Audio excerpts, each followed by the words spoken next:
现代台语版圣经撒迦利亚书第12章，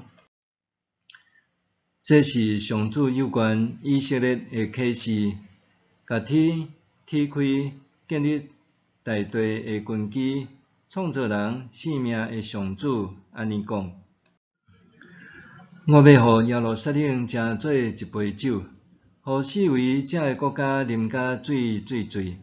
耶路撒冷受围困的时，犹大全地嘛会受攻击。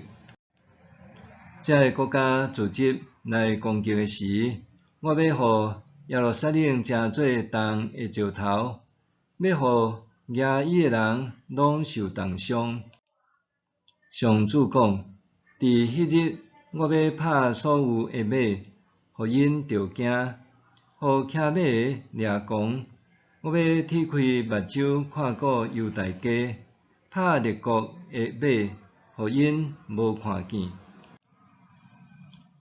犹大的族长心内安尼讲：耶路撒冷的居民是阮的溃烂，因为因倚靠上主万军的统帅，因的上帝。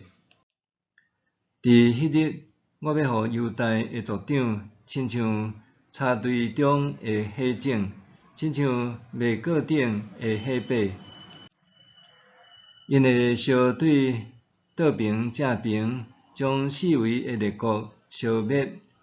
耶路撒冷会伫原来的所在坚固徛在。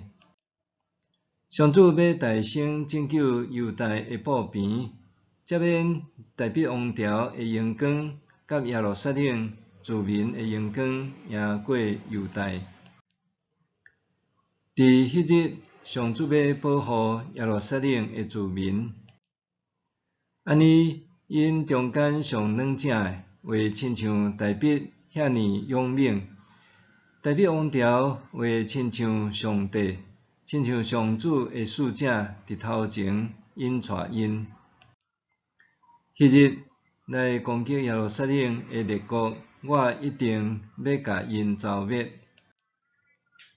我要将怜悯甲祈求的神摒落，互大必的后代甲耶路撒冷的居民，因要仰望我，就是因插死迄位。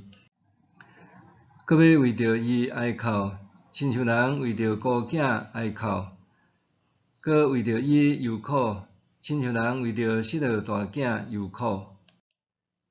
伫迄日，耶路撒冷有大哀哭，亲像伫米吉多平原的哈达人民的哀哭。全国每一家拢会哀哭，大密家、拿但家、利未家、示每家，甲其他所有的家族，拢各做一堆，男女分开哀哭。